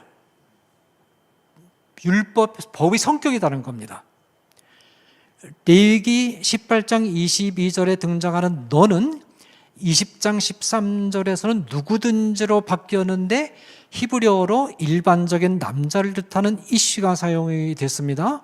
또 여인과 같이 해서 사용된 여인도 일반적인 여자를 뜻하는 이슈아가 사용이 돼서요. 따라서 이 본문은 일반적인 사람들 사이에서 진행된 동성애를 가리킵니다. 레위기의 본문에는 카데시, 그러나 말하자면 카데시가 사용되지 않았어요. 따라서 이 명령은 살해법이 아니다라는 겁니다. 레위기 20장의 18장의 말씀은. 그 다음에 윤리적 명령에는 가언 명령과 정언 명령이 있어요. 이 가언 명령이라고 하는 것은 일정한 조건을 설정하고 그 조건 안에서 내리는 명령이에요. 만일 뭐뭐 하면 뭐뭐의 경우에는, 이게 조건이 되어 있어요. 이건 살해법으로서 이 살해에 한해서 적용되는 겁니다. 반면에 정언 명령이라고 하는 것은 살해나 조건을 걸지 않고 주는 명령으로서 보편적이고 절대적인 명령인데, 레위기 18장 22절은 정언 명령으로 되어 있어요. 따라서 이 명령은 보편법이라는 겁니다. 여러 가지 그 증거들이 레위기 18장 22절의 명령이 보편법임을 중층적으로 말하자면 뒷받침하고 있어요. 그 다음에 레위기 20장 13절은 남성 동성애를 행한 자에 대해서 사형이라는 중형을 부과했는데, 모세의 율법에서 의식법을 범한 자에게는 며칠간의 격리 정도의 조치를 받았던 반면에 도덕법을 범한 자는 형사처벌을 받았습니다. 남성 동성애를 행한 자에 대해서 가장 무거운 형사처벌인 사형을 부과했다는 것은 동성애 금지 규정이 도덕법이었다는 뜻입니다. 남성 간의 성행위는 자식을 몰래에게 제물로 바치는 행위, 요거는 제1, 2, 6계명을 위반한 것이거든요. 이거 10계명을 위반한 것이기 때문에 형사처벌을 받았고 무거운 형사처벌을 받았죠. 또 아버지나 어머니를 저주하는 자는 말하자면 레위기 20장 17절에 기록되어 있는데 제5계명이라는 10계명을 위반한 것이었기 때문에 무거운 형사처벌을 받았고 사형이라는 형사처벌을 받았고, 근친상간은 역시 제7계명을 위반한 거죠. 수간도 제7계명을 위반해서 이런 것들과 함께 레위기 남성 동성애를 향한 자는 형사처벌 중에 가장 무거운 중형을 받았는데, 이 죄목들은 모두 도덕법을 위반한 죄들입니다. 따라서 그 레위기 18장 22절의 동성애 금지 규정은 시대와 장소를 초월해서 적용되는 보편법이다라는 겁니다. 이것은 이제 신약 성경에 의해서 또 이제 뒷받침이 되는, 특별히 바울이 로마서에서 그 동성애를 비판한 말씀을 한 것은 그 근거가 레위기 18장 22절입니다. 그거를 바울이 그대로 가져와서 확대 해석한 거예요. 바울이 동성애를 부끄러운 일이라고 표현했는데, 이 표현은 헬라어로는 아스케모스네이고, 이 아스케모스네라는 단어는 히브리어 성경인 마소라 본문을 헬라어로 번역한 70인역에서 레위기에 24번 등장하는 에르와, 이 에르와라는 히브리어가 하체라는 뜻인데, 이것을 헬라어로 할 때 사용된 단어입니다. 이 에르와는 은밀한 부분, 성기가 있는 부분을 지칭합니다. 친동성애자들은 레위기 19장과 20장의 남성 간 성행위 금지 규정이 삽입당하는 파트너에게 사회적 신분에 있어서 차별적인 모욕을 가하는 행동을 했기 때문에 금지한 것으로서, 오늘날 성인 동성애자들이 자유로운 합의에 의해서 행하는 동성애를 금지하는 규정은 아니라고 주장하지만, 그러나 본문은 정원 명령으로서 이런 조건이 없어요. 어떤 사회적 차별이라는 조건을 전혀 말하지 않으며 암시도 주지 않습니다. 그 다음에 레위기 18장 22절과 20장 13절은 남성 간의 성교에만 적용되고 여성 간의 성교는 적용되지 않느냐? 이런 질문이 제기돼요. 이 바벨로니안 탈무드는 남성 간의 성교 가운데 사형의 벌을 받을 만한 것은 학문 성교의 경우뿐이고, 여성이 서로 살을 부비는 것은 사형의 형벌을 받을 만한 범죄는 아니라고 보았어요. 여성이 다른 남자와 살을 맞대는 정도는 간음으로 간주되어서는 안 되고, 자궁이나 항문에 삽입하는 경우에 한해서 간음으로 규정된다고 봤습니다. 레위기의 명령에 여성 간의 성행위 규정이 없다는 말은 레위기가 여성 간의 성행위를 허용한다는 뜻은 아닙니다.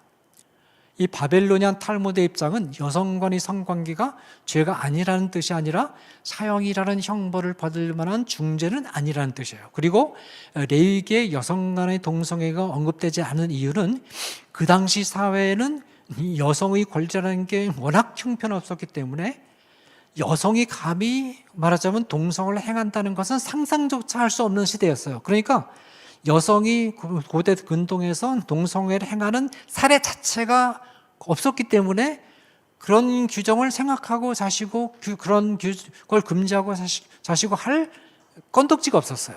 그래서 이게 논의에서 빠진 겁니다. 논의에서 이게 빠졌다고 해서 레위기 명령이 여성 동성애를 허용했다는 말은 아니에요. 여성 동성애에 대해서 언명이 없었다는 말이 여성 동성애를 허용한다는 말과는 다른 말이에요. 그죠? 네. 또 바벨로니안 탈무드의 경우에 여성 간의 동성애가 죄가 아니라는 얘기를 하는 게 아니에요. 단 남성 동성애와 비교해 볼 때 죄의 경중이 좀 약하다, 그런 얘기를 하고 있는 거예요.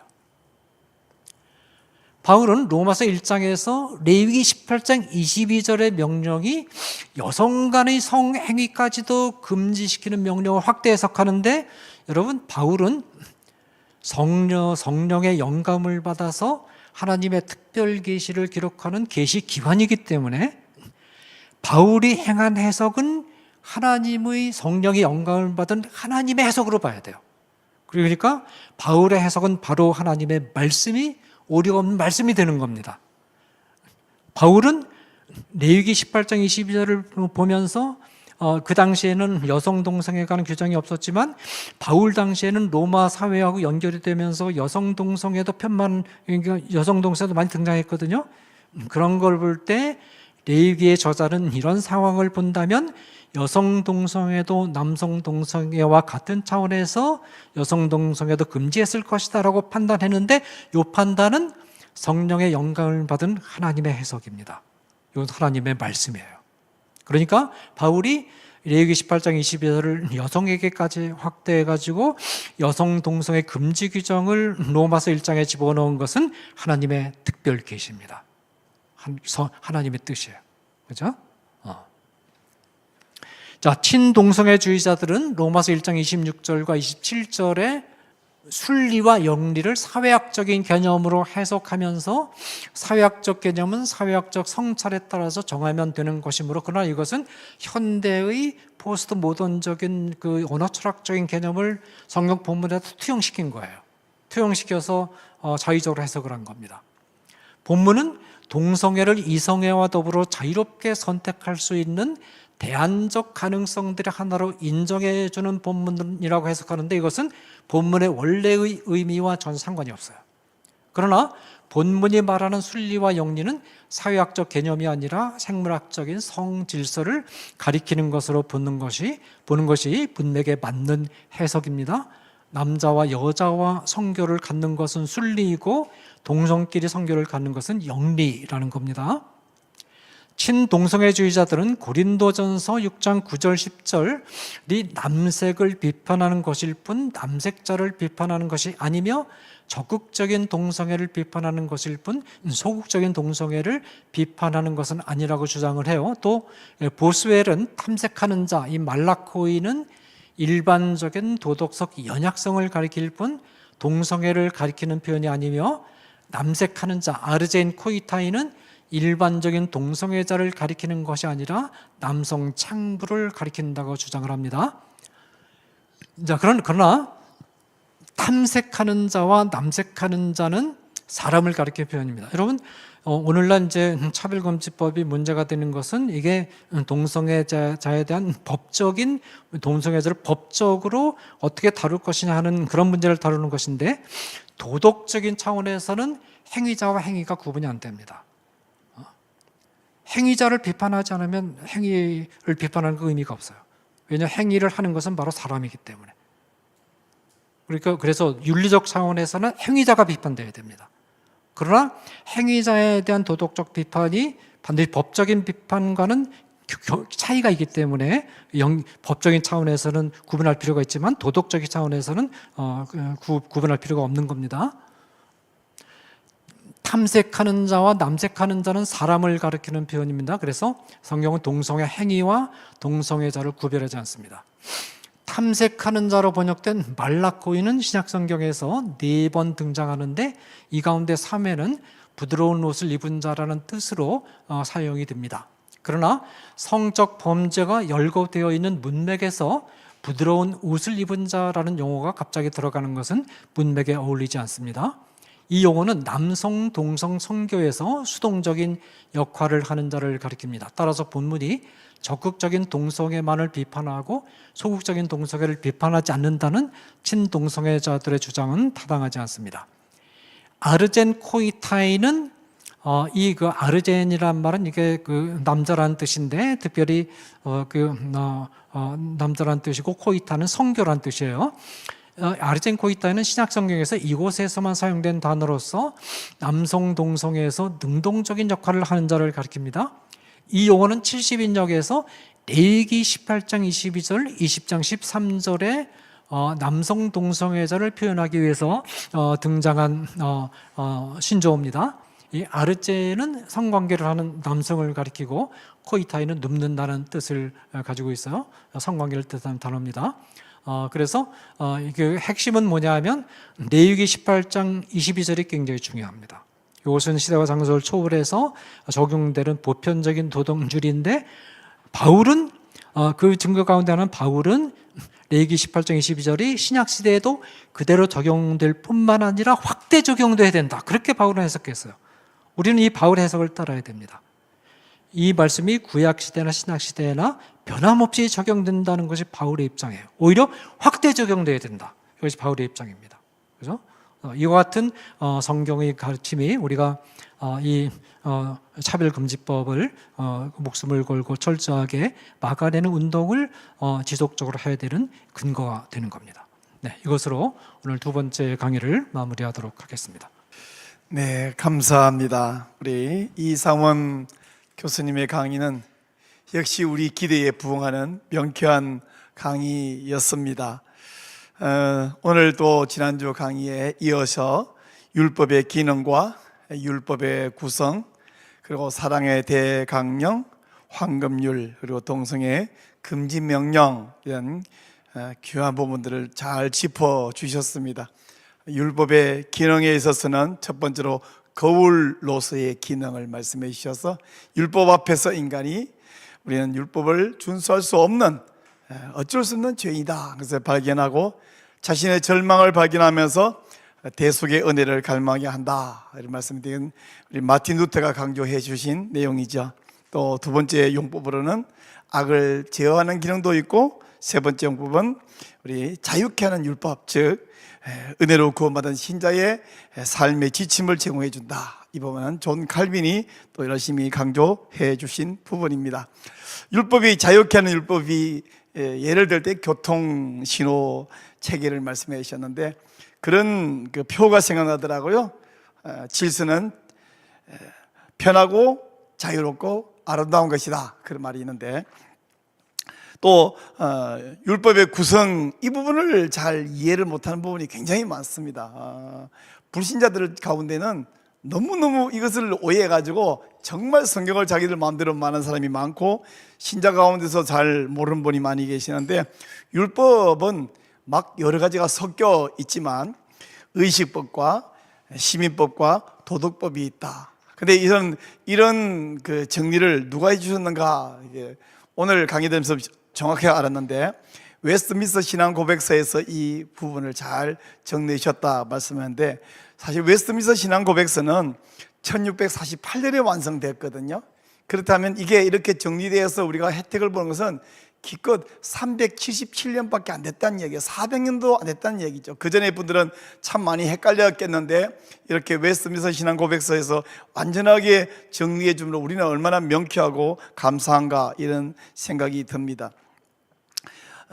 의식법은 예수님의 십자가 보혈 공로로 우리를 완전히 완성해 주심으로 우리는 자유로울 수 있고, 또 이 시민법에 대해서는 우리가 그 내용은 알아야 되겠지만 그대로 지키면 안 되고, 오히려 저대로 문자 적용하면 안 되고 그 법 정신, 법 철학만 우리가 잘 배우면 되겠고, 이 도덕법은 문자 그대로 십계명, 황금률 그대로 우리가 지켜야 되는데, 이 기독교 윤리학을 사랑의 대강령과 또 황금률과 동성애 금지 명령으로 자세하게 말씀해 주셨습니다. 사랑의 대강령, 우리가 너무나 잘 알고 있는 부분들입니다. 근데 이것이 알지만 사람이 되는 게 아니지 않습니까? 이타적 사랑, 아가페 사랑, 이것은 정말 하나님의 롤 모델을 닮아서 우리가 그대로 한번 아가페를 실천해보자 할 때에 이 아가페 실천에는 창조의 능력이 있다라는 말씀, 굉장히 중요한 말씀이고요. 그리고 고전 헬라어에는 이 아가페라는 용어가 없다고 말씀하셨는데, 고전 헬라어 뿐이겠습니까? 이 시대의 세상 개념 안에는 아가페라는 개념이 없죠. 그러나 우리가 아가페 개념을 실천할 때에 처음에는 억지였지만 나중에는 우리 안에서 그런 창조 능력이 생겨나서 아가페를 실천할 수 있는, 우리 주님을 닮아갈 수 있는 부분이 생겨날 것이라 기대가 되고요.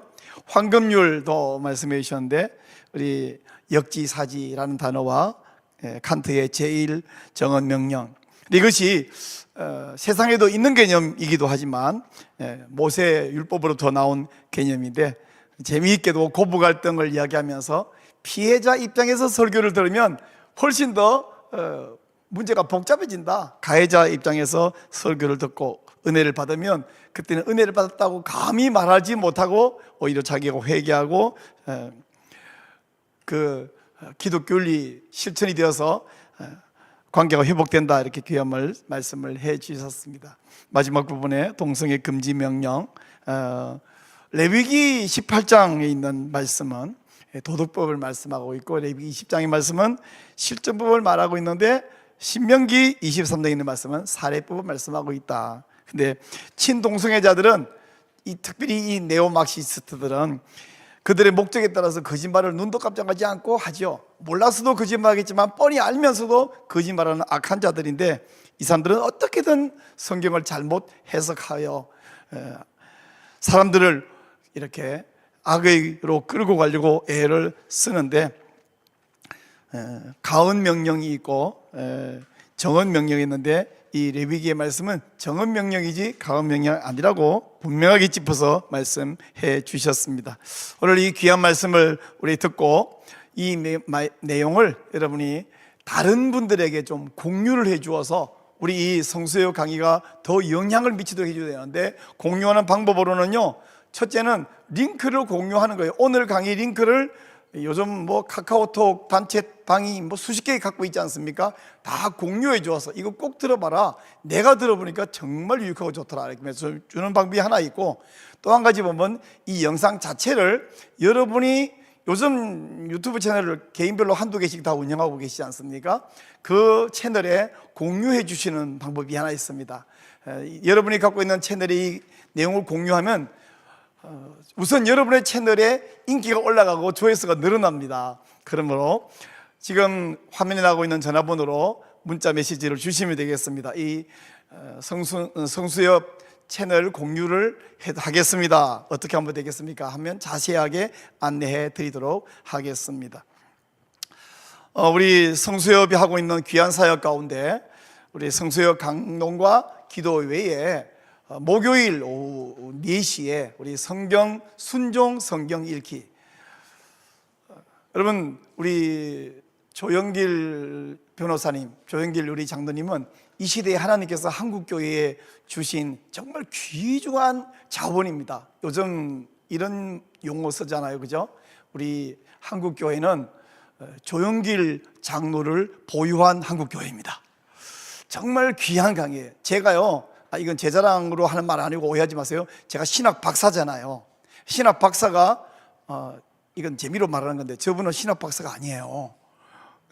근데 우리 장로님이 말씀하는데 제가 들을 때 에이 뭐 뻔한 걸 이야기하네. 그럼 제가 왜 듣겠습니까? 신학 박사님 제가 들을 때 와, 내용이 정말 좋다 해서 제가 매번 챙겨서 듣고 동참하고 있거든요.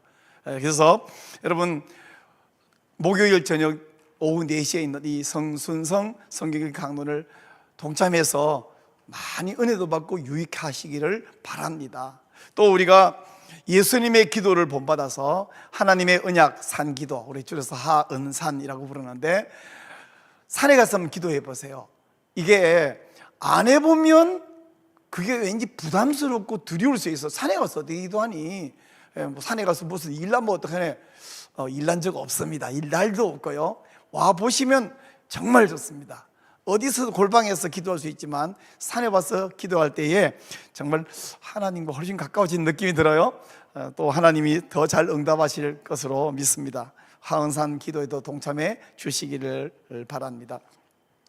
오늘 29번째 우리 정의 강론을 했고요. 다음 주 30번째 강의는 우리 광신대학교의 김호욱 교수님께서 개혁주의 성경관 신학 수호자 해원 정규호, 우리 정규호 목사님 잘 아시죠? 정규호 목사님의 일대기와 그분의 한 이 모든 그 신학을 어떻게 쏘고 있는 한 부분들을 자세하게 말씀해 주실 것으로 기대합니다. 다음 주에도 꼭 챙겨서 강의를 함께 들고 동참해 주시기를 바랍니다. 이제는 우리가 한번 우리 이 거룩한 귀한 사역을 해서 함께 기도하기를 원하는데요. 첫째는 우리 성수엽 이 정기 강론 계속해서 함께 하시는 강사들, 또 다음 주에 특별히 김호욱 교수님을 위해서 한번 기도해 주시기를 바라고요. 그리고 우리 성순성 강론과 하은선 기도도 위해서 기도해 주시면 좋겠습니다. 또 함께 기도해 주실 것은 우리 이 동성애와 성전환과 이 독재법을 막아야 되지 않겠습니까? 어떻게 막냐? 정치인들은 우리 한 명 한 명의 표가 그들의 생명이기 때문에 얼마나 많은 사람이 이것을 찬성하느냐, 몇 명의 숫자가 이것을 반대하느냐, 거기에 따라서 그들이 법을 만들기도 하고 만들려고 하다가 멈추기도 합니다. 그런 의미에서 올해 6월 14일에 서울 큐어 프레이드를 하겠다고 이미 공언을 했고요. 그들이 막 15만 명을 동원하겠다고 지난 기자회견 때 떠들었거든요. 그렇다면 저는 적어도 우리가 30만을 동원해서 성도들이 나와서 함께 이것을 막고 반대 목소리를 낼 때에 이 악한 독재법을 막을 수 있을 것이라고 생각합니다. 우리 6월 14일 거룩한 방파제 통합국민대회 위해서 기도해 주시고, 또 여러 입법 국회의원들이 이런 동성애 차별금지법만이 아니라 이렇게 돌아가는 방법으로 유사차별금지법을 많이 발의하고 있습니다. 하도 많이 이거 반대해 주세요 올라오니까 이제는 또 뭐 하나 올라온다 보다 싶을 정도로 계속 올라오고 있는데, 이것을 막을 수 있도록 기도해 주시고요. 또 사법부가 어리석은 결정을 작년 7월에 내려버렸지 않습니까? 동성혼 합법화의 문을 설정 열어주어 버렸는데, 그런 말미암아 11건의 동성혼 합법화 소송이 진행 중에 있습니다. 거의 대부분이 지금 한 9건 정도는 이제 막았습니다. 각하했고 또 기각해서 이제 한 2-3건이 남았는데, 한 건도 우리가 뚫리지 않고 다 막아낼 수 있도록 보건법률가에서 굉장히 애를 쓰고 있거든요. 이를 위해서도 여러분이 기도해 주시기를 바랍니다. 제주도에서는 제주평화인권 헌장이라고 하는 악한 이 또 유사차별금지법을 제정하겠다고 제주도지사가 공언하고 추진하는데 열심히 막고 있습니다. 하나님 은혜로 반드시 끝까지 막아낼 수 있도록 여러분 기도해 주시기를 바랍니다. 제가 몇 가지 기도 제목을 말씀드렸는데, 한마디로 말하면 동성애 독재법을 반드시 막아내게 하옵소서인데, 우리 한번 주님 앞에 간절한 마음으로 주여 한번 외친 다음에 기도를 함께 하기를 원합니다. 주여, 하나님 아버지, 이 시간 우리가 하나님의 이름으로 거룩성을 유지하기 위하여 간절히 기도하옵나이다. 오늘도 하나님 우리 성수협 정기 강론을 통하여 하나님 앞에서 어떻게 바르게 살 것인가, 우리 기독교의 삶의 교훈을 알게 해주시되 성경적으로 바르게 정립해 주시오니 감사드리옵나이다. 하나님의 더 많은 성도님들이 이 강의를 통하여 깨어나고 하나님의 뜻이 무엇인지 알게 도와 주시옵소서. 하나님 또한 더 많이 채널이 공유될 수 있도록, 그래서 더 많은 성도들이 이 귀중한 강의로 하나님 말씀 안으로 돌아오는 은혜를 허락하여 주시옵소서. 하나님 또 우리 성순성 강의를 복 주시고 우리 조영길 장로님을 복되게 사용하셔서 하나님의 말씀을 하나님의 뜻대로 읽을 수 있고 순종할 수 있는 저희들 되게 하옵소서. 하은산 기도회를 복 주시고, 하나님이여 또 다음 주 김호 교수님이 귀한 강의를 준비하고 있습니다. 하나님 개혁주의 성경관 신학소유자인 우리 정교원 목사님에 대하여, 그분의 행적에 대하여, 그분의 헌신에 대하여, 그분의 헌신한 모든 그 공헌에 대하여 공부함으로써 우리가 그 후계자가 될 수 있는 은혜를 허락해 주시옵소서. 하나님 동성애 독재법을 반드시 막아야 하겠습니다. 올해 특별히 6월 14일에 저 퀴어 프레이드를 막아낼 수 있도록 거룩한 방법제 통합국민대회 하나님 전국에 있는 모든 성도들이, 모든 목사들이 깨어나서 달려나와서 함께 막아내는 거룩한 방파제가 되게 도와 주시옵소서. 하나님 동성혼 합법화 소송도 막아내게 도와주시고, 입법기관의 국회의원들이 추진하는 모든 동성애 독재법과 유사차별금지법을 막을 수 있게 하여 주시옵소서. 제주도 평화인권협정도 반드시 저지할 수 있도록 은혜를 베풀어 주옵소서. 하나님 대한민국 한국교회 거룩하게 하시고 이 거룩성을 끝까지 유지하게 하여 주옵소서. 우리가 패배의식에 쓰러지지 않는 함께 도우시고 하나님 이 한국교회가 거룩함을 유지함으로 이 거룩성을 저 캘리포니아에도 스코틀랜드에도 하나님 영국에도 독일에도 우리가 역수출하여 우리가 복음을 받았사오나 이제는 우리가 나서서 그들을 살려내고 깨우치는 한국교회로 사용하여 주시옵소서. 주님 우리 기도를 들으심을 감사합니다. 하나님 시대가 악합니다. 많은 목사와 성도들이 이제는 어쩔 수 없다는 패배의식에 쓰러지고 있습니다. 하오나 주님, 하나님이 우리 편이고 우리가 하나님 편에 선 용사입니다. 우리를 불러일으키시는 감사합니다. 우리를 사용하셔서 우리 한국교회를 깨우치고 이렇게 세우고 살려내고 그 거룩성을 우리에게 복음을 전해준 저 복음의 선진국의 역소출함으로 온 세계를 다시 거룩해 만들어 하나님 앞에 돌아올 수 있는 은혜를 허락하여 주옵소서. 하나님이여 영광을 받으소서. 감사드리옵고 예수님 이름으로 기도하옵나이다. 아멘. 네, 여러분 감사합니다. 우리 또 다음번 30회 우리 성수의 강의에서 만나 뵙겠습니다. 여러분 감사합니다.